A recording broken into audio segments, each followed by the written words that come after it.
Diane Sawyer. Good evening to all of you. And after just 12 days, the testimony is over, the defense rests, and the jury will soon begin considering the fate of George Zimmerman on trial for the murder of Trayvon Martin. We know this is a case that has Americans watching and arguing all across this country. And ABC's Matt Gutman now tells us about the fireworks in the courtroom today. Tensions boiling over in the courtroom today. Have you made a decision, sir, as to whether or not you want to testify in this case? I object to that question.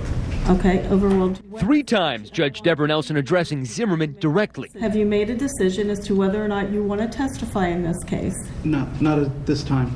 Her insistence to try to ensure that Zimmerman wasn't pressured not to testify. Finally, his answer. And what is your decision, sir? After consulting with counsel, not to testify, Your Honor. It was the most he'd spoken in court on a day in which the defense rested.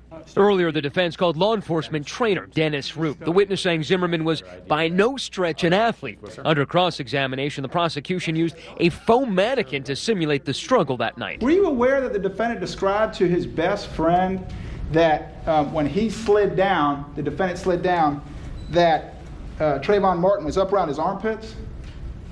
Were you aware of that?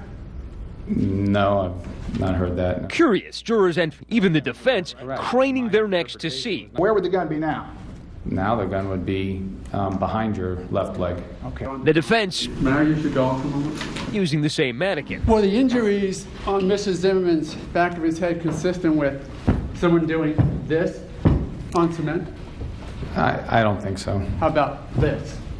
How about somebody resisting the attempt? The injuries, the 2 lacerations, could that have come from cement?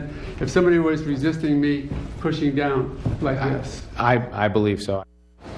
Now, Diane, the judge said that she wants closing arguments as early as tomorrow. She wants the jury to have the case on Friday. Now, the prosecution wants them to see 3 charges: second-degree murder, manslaughter, and aggravated assault. Now, Zimmerman now is telling us that his attorneys are telling us that he is very anxious tonight. He faces either a prospect of life in prison or freedom. Diane. Thanking Matt Gutman once again tonight, and I want to bring in ABC's chief legal analyst, Nightline anchor Dan Abrams. So, Dan, only 12 days of testimony seems awfully short in a trial like this to me. Many of the facts weren't in dispute here. No one challenges the notion that George Zimmerman shot and killed Trayvon Martin. The question in this case was why and how, and that allows it to go a little quicker. So let's talk about closing arguments to come. You have been saying that the prosecution has an uphill battle here. Can they ever turn it around, really turn the whole thing around in a closing argument? Well, they certainly have to try, and they have to focus on the human aspect of this, that it's just wrong, that this shouldn't have happened. It didn't need to happen.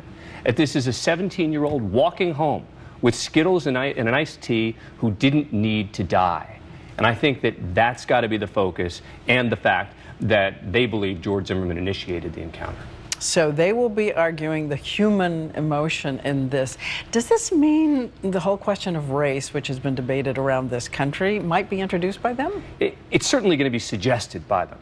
They're going to use the word profiled, even though they're not allowed to say racially profiled. But there's no question that there's going to be an undercurrent of racial profiling throughout the closing argument of the prosecution. All right, high drama to come in these closing arguments. Thanks again, Dan.